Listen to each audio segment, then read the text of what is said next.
This is one of my, I have too many of these rigs and different FSJs. This is a 68. This one been sitting out in a field before I got it for probably 20-30 years. I'm just curious if this old, I believe it's a Buick, is going to be resurrectable. She's locked tight as a drum. So this truck has a Wagoneer front clip. Who knows? I don't know.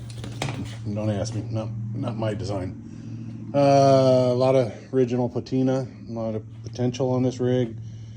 I'm picking up a 78 shortly, J20, but this is a J. I guess it'd be considered like a J10. In the bed you go. So I'm gonna get some of the neglect off of it. About 6 months ago, I was sitting here at the house. I poured 5 gallons of diesel down the carb. So we'll see if it did anything. I haven't tried doing anything. Plugs are out. All the cylinders were filled with a mixture of diesel, KB88, which is a penetrant, and Marvel Mystery Oil. So I doubt any of that did any good if it had been sitting out there like the gentleman had said for 20 some years. And I mean, even when I had it, it sat there for a year and a half with the rain on it, because nobody noticed the cover came off. So I'm going to start with a slight little video of me before, and then I'll go ahead and tear her down. Yeah, there is that. So no further ado, I'm going to get the vacuum working on it. Be a little bit noisy. Let's see if I can't do some editing. I'm not even very good at this.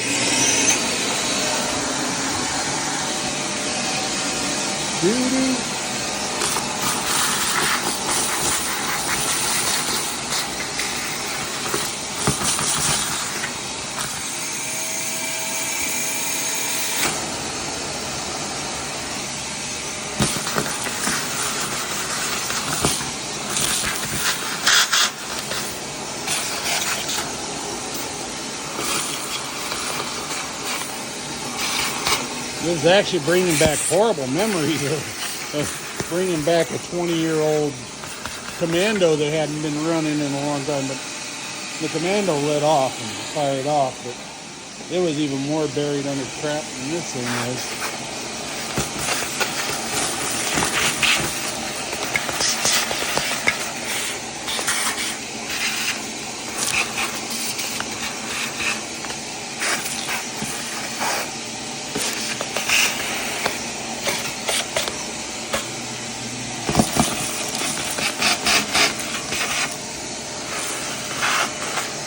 Kind of reminiscent of the old Internationals, which I also own,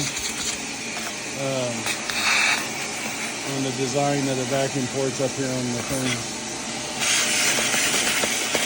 So I'm sure somebody will tell me I'm wrong with what engine this is, or it's a great engine, or it used to be a great engine, or who knows.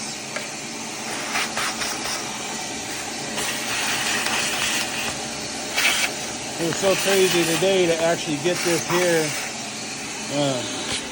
I had to actually take the truck and I loaded it onto my trailer one way so I could take it to my shop because it's on non-op and I don't want any issues or even any untoward potential issues.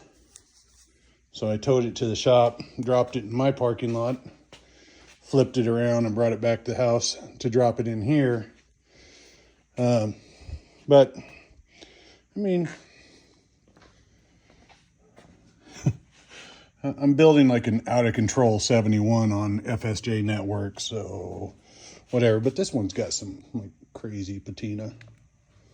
I mean, somebody will want this one once it's running.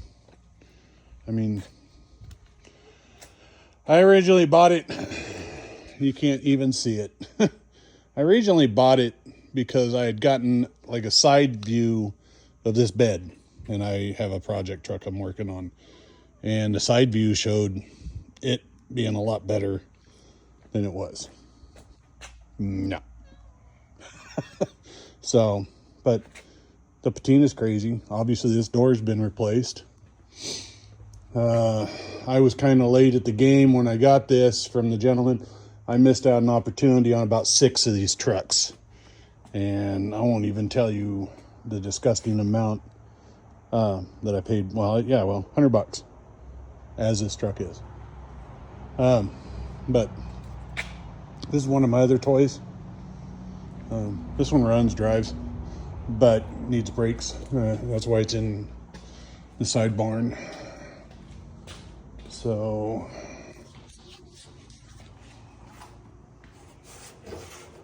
trying to remember what I got to do to open this one, since I might have screwed up. Yeah, I did. Well, there ain't no opening that at the moment until I put a hood release on it, or get up in there and do a hood release.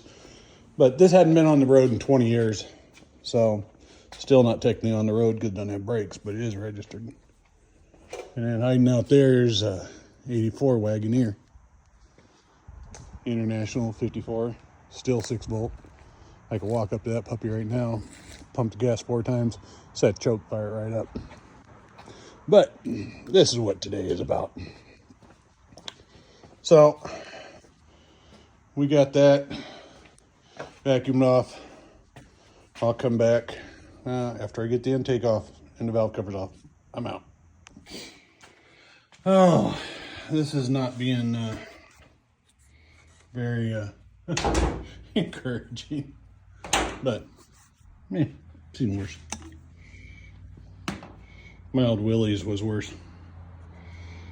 Oh, but that's chunky down in there. Chunky lunky. Oh well. We'll continue. Rusty. Not so rusty, but rusty. Yeah. Okay. Let's see what we find when we get the intake manifold off. Yay. Well, all the bolts are out. They didn't fight too bad, but the stench on some of these bolts that came out, yeah. So go ahead and break this loose and get me some pictures and a little bit of video of that. All right, so dead blow it a couple times.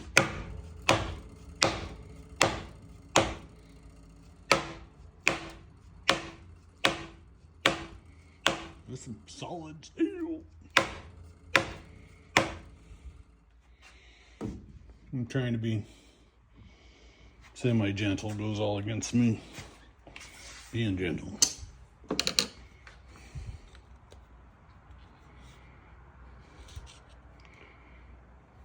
What kind of pipe dream am I dreaming? Well, pipe dream.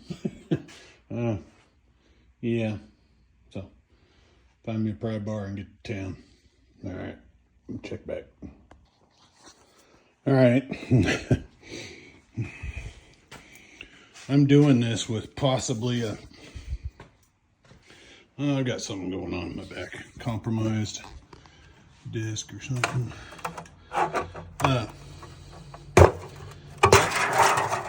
That dang manifold. My B-Baster. It'll look brand new. Whew. I understand if these are bad, they're almost impossible to find somebody that's willing to give up a set. But I do have a friend, and my wife has a machinist for her business that I'm sure that he would have no problem recreating something like these. Man, I got like a freaking weird angle on his head. Looking, it just looks like it goes woo woo. So I don't know. But if I'm able to redo this engine, get it freed up. Well, if I can get this engine freed up, get it dismounted from the adapter plate onto the transmission, I'll get it to Richard and let him do his magic to the heads, and yeah, it'll be interesting. Buick 350. I definitely ain't putting that little restricted carburetor right there on it. Little 1969 Z50. That thing has traveled with me for years and years and years and years and years and years. At least 35, 40, probably closer to 40. One of these days I'll make it run like it did when it was little, when Jason was little. My brother-in-law rode this thing when he was 13, 14, something like that. So, yeah. Well, I know where all the diesel went. Didn't go into, well, some of it went into the cylinders in there. But I think a lot of it's sitting down in the wall pan. All right, rockers. Get the rockers off. See what we got. All right, bring another video in a little bit. Well, the rocker arms push rods came off nice and easy. They were tight, but I mean, they weren't like crazy. So,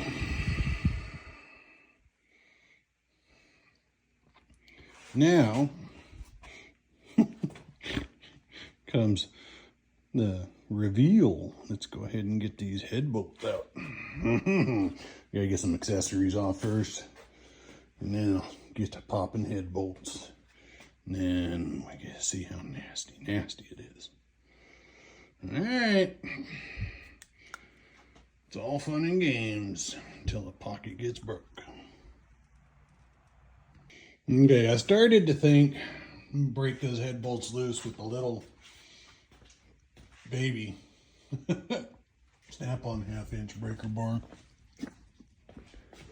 but I have a dead Craftsman 1/2-inch impact, or I mean torque wrench, so he's going to be put to work. Work it to failure. All right, we'll continue. Time for the head bolts off. Accessories out of the way. There is no exhaust, so just gonna leave the manifolds on for now. And glad I look. Gotta get that tranny dipstick off of there. And get that off of there. All right, I'm out.